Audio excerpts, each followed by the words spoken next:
didn't have my book out. So we are covering the 15 Invaluable Laws of Growth by John Maxwell. We are in chapter 6, and we are covering the law of environment.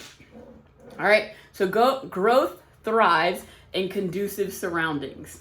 The first step towards success is taken when you refuse to be a captive of the environment of you first find yourself in. What's going on over here?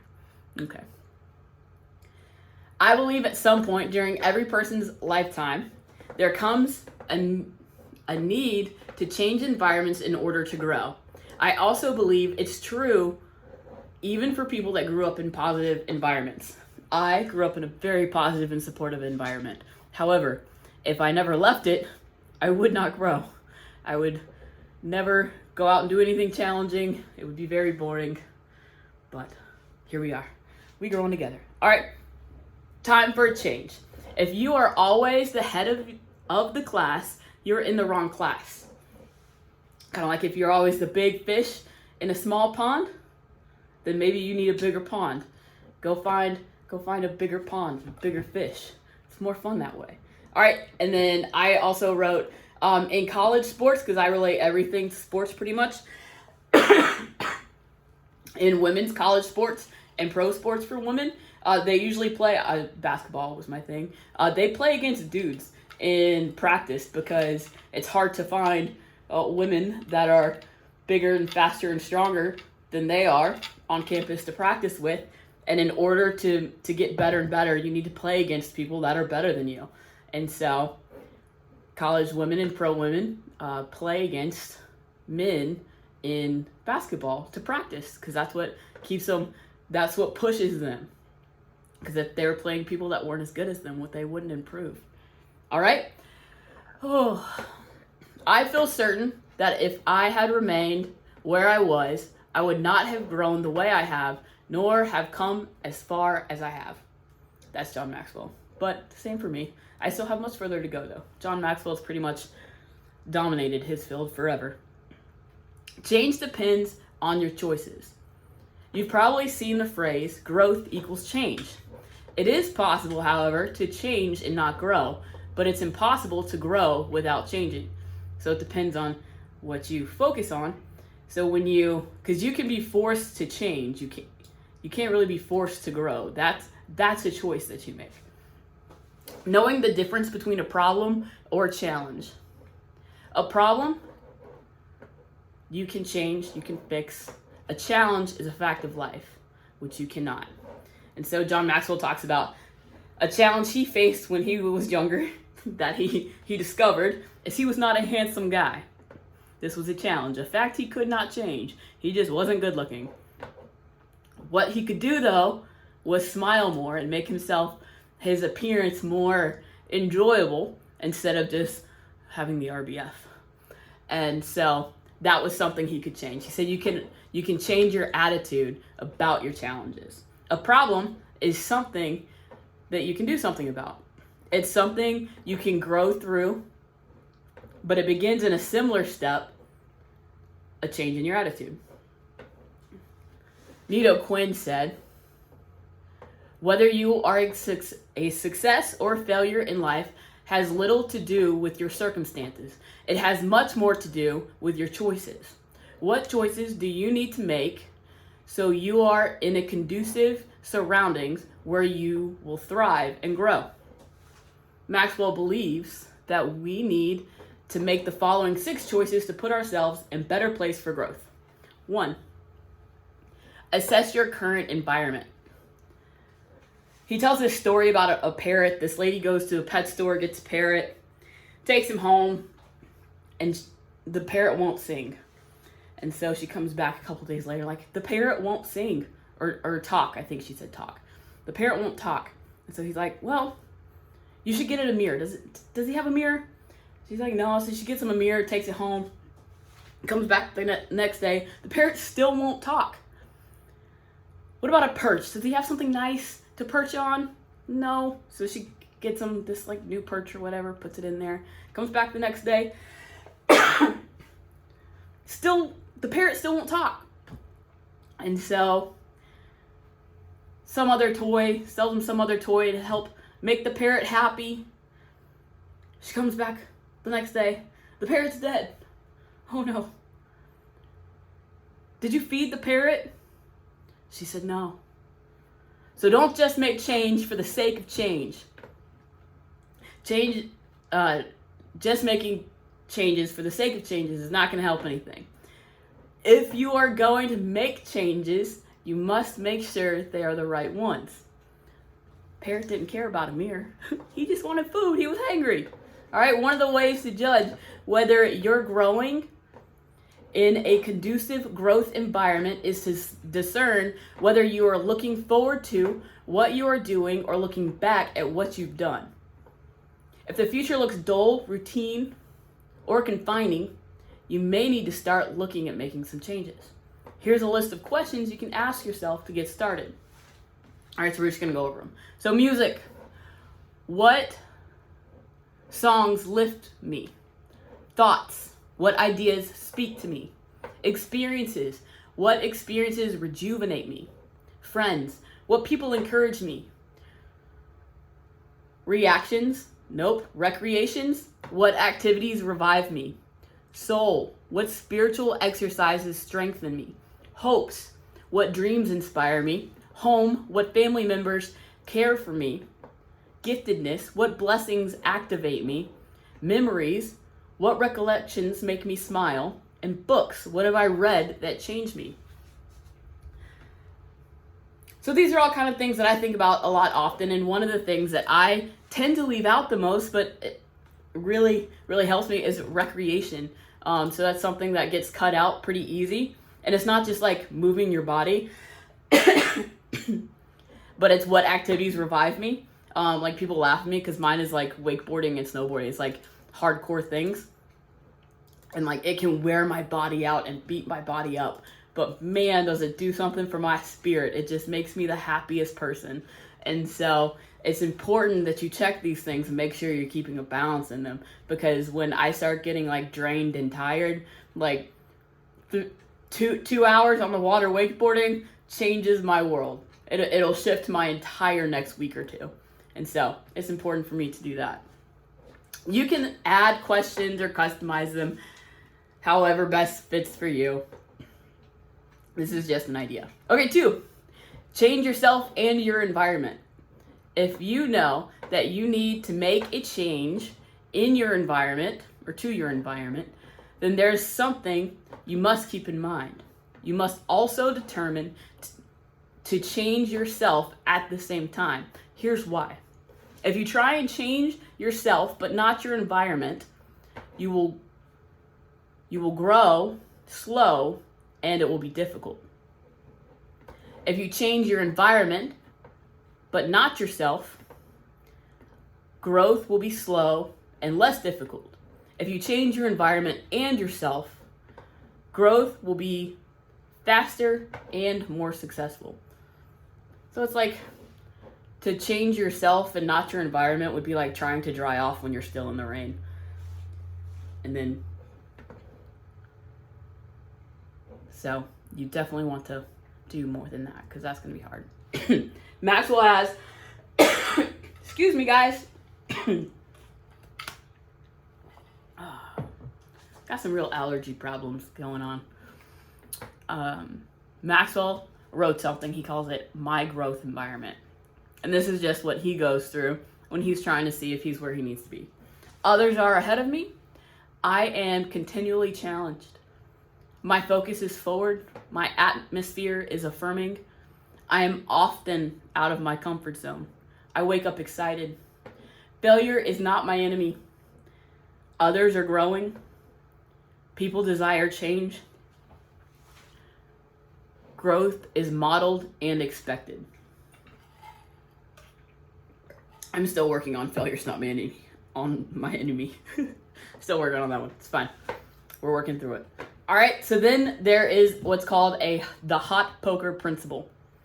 Do you know how you make a fire poker hot? You put it next to fire. So the surroundings matter.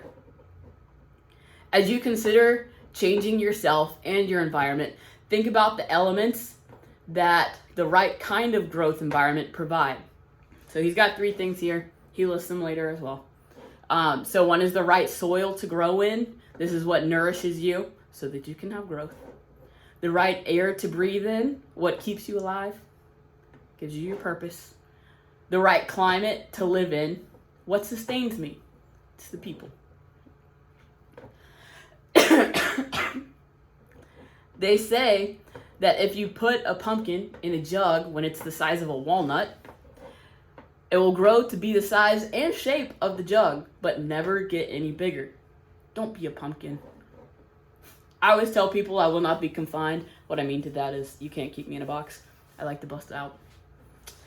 I want to be an unaverage shape and size. All right, 3. Change who you spend your time with.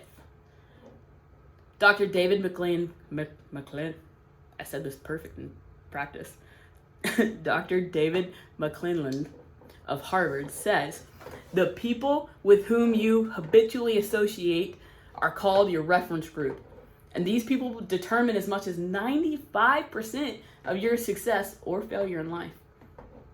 Many people have given their take on this truth. King Solomon of Israel in the Bible says, walk with the wise and become wise, for the companion of fools suffers harms. Charles Tremendous Jones is well known for saying, you are the same today that you are going to be in 5 years, except for 2 things: the people whom you associate with and the books that you read. So hang out with good people, read a lot of good books. We'll be awesome. All right, there's a 33% rule. All people fall in the 33% rule. We'll start with the bottom. Bottom 33% of people suck the life out of you because nothing is ever good enough. They suck the energy and motivation out of their environment. The middle 33% of people are happy and positive when things are going well. However, when things are not going well, they get down. In times of adversity, they get down and start to suck energy as well. The top 33% of people maintain a positive attitude even in tough times. They are leaders, influencers, and game changers. So I think of this as like the captain of the team. These people are going to be people that hold more of a true north. There's an Italian proverb that says, keep company with good men and you will increase their numbers, meaning you'll become one. The people we should look to spend more time with are people with integrity, who are positive, people who are ahead of us professionally, people who lift us up instead of knocking us down, people who take the high road, never the low road, and above all, people who are growing. Maxwell, along with most great leaders, probably all great leaders, highly recommend accountability partners. Accountability partners. I call them accountability buddies. And so he says he doesn't say accountability buddies. I'm going to say it. Accountability buddies should love you unconditionally. They should desire your success. They should be mature. They should ask you agreed upon questions. They should help you when you need help. I will say my accountability partners, my accountability buddies, we don't have agreed upon questions. It's more of a free-for-all. So if I have given them access into being an accountability buddy in my life, they have full access. They can ask any question and they can find anything and prod at it. So it's not as scripted as it is. They are a mirror that can bounce my image back to me and keep me in check. Okay. If you change nothing else in your life for the better than that, you will have increased your chances of success tenfold. So accountability is huge. All right, number 4, challenge yourself in your environment. Make public goals. Make it known what you're doing, what you're striving for. I will say people will support you and they will criticize you. Use them both as motivation. Look for one major growth opportunity each week, follow through on it, and learn from it. If you get to meet a great leader, okay, so Maxwell gets to meet leaders and he seeks them out for mentorship all the time. So he has suggestions on if you get to meet a great leader, here are some questions to ask and to ponder. Okay? What are their strengths? This is where you'll learn. This is where I'll learn the most. What are they learning now? This is how I can catch their passion. What do I need right now? This helps me to apply what I learned today in my situation. Who have they met? What have they read? Or what have they done that has helped them? This helps to find additional growth opportunities. What haven't I asked that I should have asked? This enables them to point out changes I need to make from their perspective. 5. Focus on the moment. Harvey Firestone Jr. said, "Today is when everything that's going to happen from now on begins." If you need to make changes in yourself and your environment, don't worry about your past, just move forward. Mother Teresa said it as yesterday is gone, tomorrow has not yet come. We have only today, let us begin. So don't dwell on your past, don't worry about your future. You cannot control it, just focus on the current moment. 6, moving forward during criticism. Mentioned it earlier. You go public, people will criticize you. All right? Waddles writes, "Do not wait for a change of environment before you act. Cause a change of environment through action." You can act upon your present environment so as to cause yourself to be transferred to a better environment. So don't just sit idle in your position. Create a better environment and move outside of where you're at. Growth always comes from taking action. To take action almost always brings criticism. Move forward anyways. To reach your potential, you must not only do what others believe you can do, but you must not only do what others believe you cannot do, but what even you believe you cannot do. Most people underestimate themselves. They shoot for what they know they can reach. Instead, you should reach for what's beyond your grasp. If you don't try to create the future you want, you must endure the future you get. I'm going to say that one more time. If you do not try to create the future you want, you must endure the future you get. Something I used to say, I don't say it so much anymore, I should bring it back, is that I'll shoot for the moon, because when I miss, I'll still land in the stars. So I like to aim beyond my grasp. Sometimes I make it, sometimes I don't.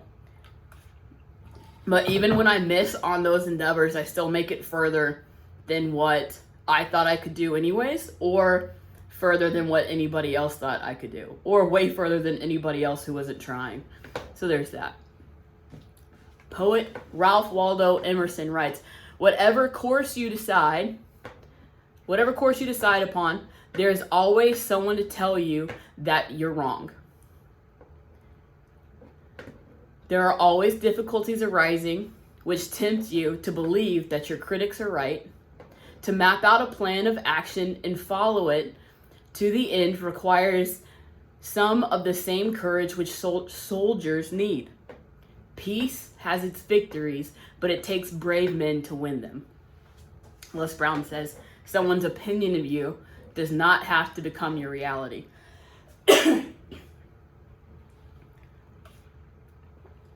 I'm stubborn anyway, so if somebody tells me I can't do it, I'm just going to prove them wrong. It's going to be everything. That's going to be a stronger motivation than me thinking that I can do it, or believing that I can. Albert Joffrey says, When you take charge of your life, there is no longer need to ask permission of other people or society at large.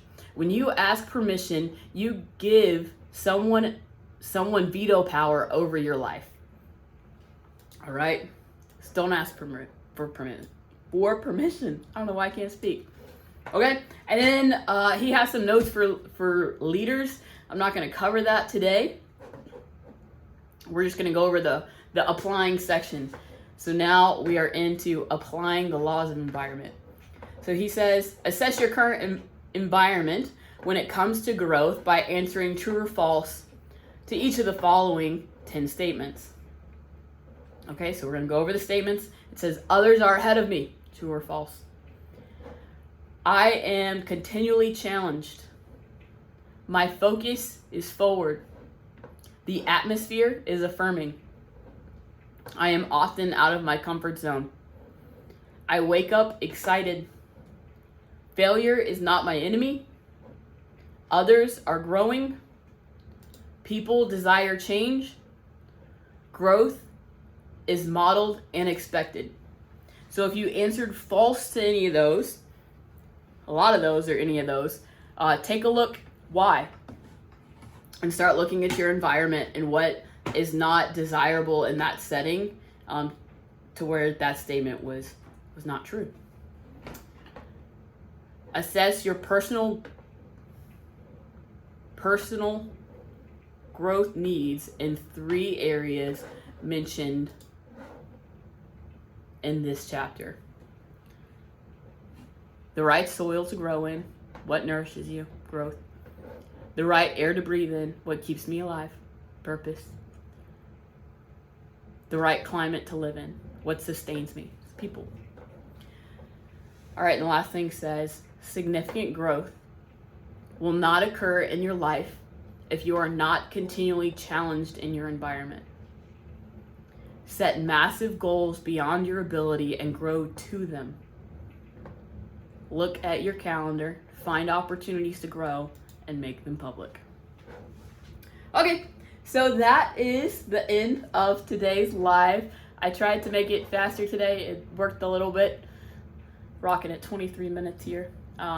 If you guys have any questions, feel free to shoot them to me. Otherwise, have just a fantastic day. I love you guys. Thanks, Jamie. Bye.